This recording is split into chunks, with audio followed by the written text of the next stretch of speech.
Hello guys, अगर आप लोग को मेरे वीडियोस पसंद आ तो मेरे वीडियोस को लाइक कर दे, शेयर कर दे, मेरे चैनल को सब्सक्राइब कर दे। मार्वल सुपर विलेन के पिछले एपिसोड के एंड में हमने देखा था कि हमारे यान जाओ जी के सामने वो लिन जाओ अपना गर्लफ्रेंड येयू को लेके आ जाता है और उसे देखने के बाद हमारे यान जाओ जी बोलने लगते हैं कि ओके ओके, तो यही लड़की वो लड़की है जिसने तुम्हें वो सारे टेक्निक सिखा के इतना ज्यादा स्ट्रांग बनाया। मानना पड़ेगा भाई, तू एक लड़की के पीछे अच्छी तरह से छुप गया और लड़की से इतना अच्छे से सीख भी गया। ये सुनने के बाद ये लिन जाओ को काफी ज्यादा गुस्सा थी। इसके वजह चिल्ला के बोलने लगता है अबे साले अभी अभी तूने क्या बोला। ये सुनने के बाद हमारे यान जाओ जी बोलने लगता है कि अबे साले क्या तू अपने कान में लेकर बैठा है क्या? मैंने ये बोला था कि तुम्हारे पास इतना ज्यादा ताकत और इतना ज्यादा टेक्निक्स इसी लड़की की वजह से आया है, मैं यहाँ पर गलत हूँ क्या? ये सुनने के बाद वो लिन जाओ उस लड़की को यानी ये को एक जोरदार थप्पड़ मार देता है क्योंकि इसको ये लगता है कि इसी लड़की ने यान जाओ के सारे डिटेल्स के बारे में बताई। इसके बाद चिल्ला के बोलने लगता है कि अबे चिनाल की बच्ची, तेरी हिम्मत भी कैसे हुई ये सारे सीक्रेट के बारे में उसको बताने की? और एक थप्पड़ खाने के बाद इस येयू को काफी ज्यादा गुस्सा थी। इसके वजह से अपने मनी में सोचने लगता है कि मैं सिर्फ लॉर्ड बॉलरा की वजह से यहाँ पर ये सारे बकवास सुन रहा हूँ और ये सारे भेज दिया कह रहा हूँ, पर यहाँ पर इसका मतलब ये नहीं कि तुम मेरे साथ कुछ भी करो, आगे जाकर जरूर इसका मैं बदला लेके ही रहूंगी। इसके बाद ये अपने आप को कंट्रोल करके बाहर की तरफ बोलने लगता है कि यंग मास्टर लिन जो आपको बिल्कुल ही मत बोलना है कि यहाँ पर आप इतना ज्यादा ताकतवर किस लड़की की वजह से बन चुके हैं, तो इसलिए अगर ये एक और बार आप मेरे ऊपर हाथ उठाएंगे तो इसका अंजाम आपको जरूर भुगतना पड़ेगा।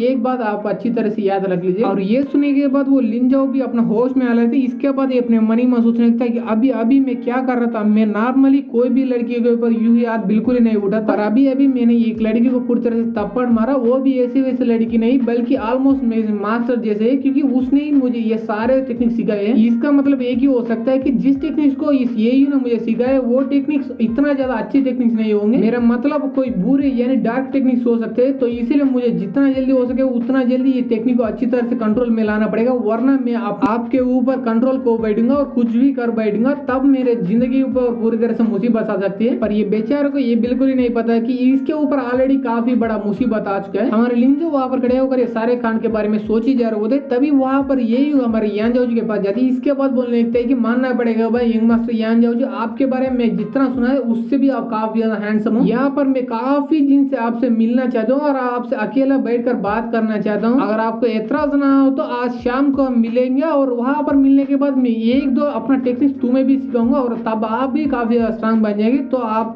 मेरे साथ मिलने के लिए तैयार हो क्या? और ये सुने तुरंत बाद बीच में हमारा फेंसिंग आ जाता है। आने के बाद बोलने लगते हैं कि साली कुत्तिया कमीने, तुम इसके साथ क्या करना चाहते हो? मैं ऐसा वैसा चीज बिल्कुल ही नहीं होने दूंगा, तो इसलिए इससे दूर ही रह कर अब से। और ये देखने के बाद लिंजा को काफी ज्यादा गुस्सा आती है। इसके वजह से तलवार निकालने बोलने लगता है कि अबे साले यान जाओ जी, तेरी हिम्मत भी कैसी हुई यहाँ पर मेरे सामने मेरे गर्लफ्रेंड और तुम्हारे गर्लफ्रेंड के साथ दोनों के साथ फ्लर्ट करने की? आज तो तुझे मेरे हाथों से जरूर मरना ही पड़ेगा। ये बोलने के तुरंत बाद ही अपने ट्रैप करने वाली टेक्निक हमारे यान जाओ जी की तरफ फेंक देता है। इसे देखने के तुरंत बाद हमारे यान जाओ जी अपना कोई नया टेक्निक यूज करके पूरी तरह से बर्बाद कर डालता है। इसके वजह से वहां पर एक बड़ा सा ब्लास्ट हो जाते हैं और इसे देखने के बाद इस लिंजा को पूरी तरह से फट जाते हैं। इसके बाद ये अपने मनी में सोचने लगता है कि अबे अबे यहाँ पर असल में क्या हुआ, क्योंकि जिस टेक्निक को यूज करके मैं आप लिंजा को पूरी तरह से फंसाने वाला था वो मेरा अल्टीमेट टेक्निक थी, पर उस अल्टीमेट टेक्निक को यूज करने के बाद उसको कुछ भी नहीं हुआ। ऐसा लग रहा है कि उसको मेरी टेक्निक एक अल्टीमेट टेक्निक नहीं बल्कि कोई कद्दू। फिर भी मैं तकने नहीं वाला हूँ, रुकने नहीं वाला हूँ। आज मैं ये प्रॉमिस करूंगा कि या तो आज वो यान जाओ जी जिंदा रहेगा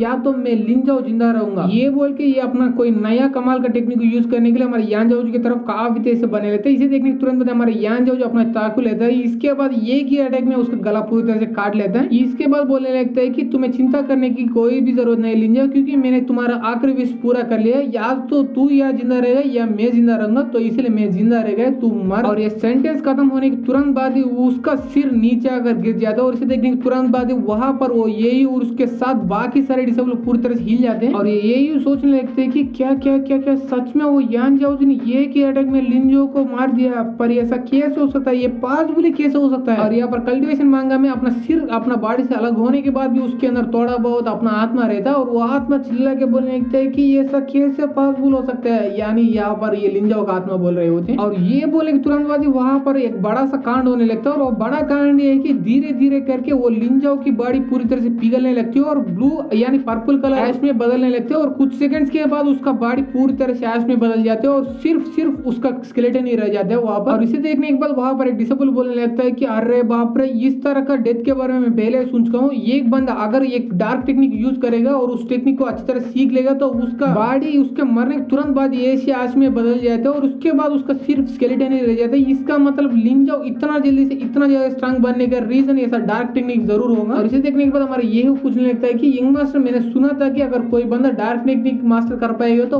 उसका मौत कुत्ते की मौत बन जाएगा, पर मैंने बिल्कुल भी नहीं सोचा था कि उसका मरने के बाद इतना ज्यादा बुरी तरह से उसका बॉडी पूरी तरह से पिघल जाएगा। ये सुनने के बाद हमारे यान जाओ जी बोलने लगता है कि ये अगर उसने कोई नॉर्मल टेक्निक को सीख लिया होता तो उसके मरने के बाद इतना ज्यादा जल्दी इतना ज्यादा बुरी तरीके से उसका बॉडी पिघल नहीं जाता, पर उसने एक ये एंशिएंट टेक्निक यानी फर्स्ट लाइनर स्ट्राइकर नाम का ये कमाल का ट्रैप करने के वाला टेक्निक सीख गया है। इसके वजह से उसका बॉडी इतना ज्यादा कुत्ते की मौत मर गया। हमारा यान जाओ जी और ये ऐसा बात किए जा रहे थे, तभी ये फेंगशिंग चिल्ला के बोलने लगते हैं कि यंग मास्टर यान जाओ जी वो कुत्ते यही वहां से भाग रही है तो इसलिए उसको जल्दी जाकर पकड़ना पड़ेगा हमें। और तभी हम येयू की तरफ देखते हैं, वो भागते भागते सोचने लगते हैं कि अबे साले यहाँ से मुझे जल्दी भागना पड़ेगा वरना वो यान जाओ जी वो कमीना मुझे भी पूरी तरह से जान से मार डालेगा। और उस लड़की को भागता हुआ देखने के बाद हमारा यान जाओ जी बोलने लगता है कि ये तुम अपने कुछ स्ट्रांग बेस्ट बंदे को उस लड़की के पीछे भेजो क्योंकि उस लड़की को मुझे पकड़ना है, क्योंकि उस लड़की के पास मेरे लिए काफी सारे सीक्रेट छुपे पड़े। ये सुने तुरंत बाद ये तुरंत ही अपना कुछ स्ट्रांग बंदे को उस लड़की को पीछे करने के लिए भेजने लगते हैं। और तभी हम यान जाओ जी की तरफ देखते हैं, वो लिंजाओ को मारने के लिए वो कमाल का टेक्निक को यूज कर लिया होता है और उतना ज्यादा पावर को वो अपना बॉडी बिल्कुल ही सही नहीं पा रहा होती, इसके वजह से उसके अंदर से खून बाहर आने लगता है। और इसे देखने के तुरंत बाद ही हमारे यान जाओ जो अपने आप को जैसे जैसे कंट्रोल करके संभाल लेता है। और इसे देखने के बाद हमारे फेंगजांग को काफी ज्यादा चिंता होने लगती है। इसके बाद बोलने लगते हैं कि यान जाओ जी तुमने पहले बोल दिया था कि मैं अपने फाइट में काफी ज्यादा रेकलेस बन जाती हूँ, इसके वजह से मुझे काफी ज्यादा चोट लग जाती है, पर अब तू क्या कर रहा है। ये सुनने के बाद हमारे यान जाओ जी बोलने लगता है कि नहीं नहीं फेंगजांग तुम्हें कोई गलतफहमी हो चुकी होगी और क्योंकि तुम और मैं पूरी तरह से अलग हो, क्योंकि मैं एक मर्द हूँ और मर्द को कभी भी दर्द नहीं होता। इसके बाद हंसते हुए बोलने लगता है कि नहीं नहीं फेंगशिंग मैं तुमसे यहाँ पर मजाक कर रहा था, पर असल में तुमसे इसीलिए मैं फाइट करने के लिए नहीं बोल रहा था, वो भी इतना ज्यादा रेकलेसली क्योंकि तुम्हें पहले ही काफी ज्यादा चोट लग चुके थे। और ये सुनने के बाद हमारा फेंगशिंग तुरंत ही उसके पास जाते हैं और उसको सपोर्ट करते हुए बोलने लगते हैं कि नहीं नहीं यांग जाओ जी तुम्हें यहाँ पर ये सारे बातें बोलने की कोई भी जरूरत नहीं, क्योंकि तुम्हें अभी काफी ज्यादा चोट लग चुकी है तो इसलिए रेस्ट कर लो, क्योंकि मैं तुम्हें कैरी करते करते तुम्हारे घर के अंदर ले जाऊंगी, वहां पर बैठकर अगर तुम्हें बात करना है तो मेरे साथ बात कर सकते हो, क्योंकि जैसे ही तुम बात करते रहो वैसे ही मैं तुम्हें पूरी तरह से हील करता ही रहूंगा। ये सुनने के बाद हमारे यान जाओ जी बोलने लगता है कि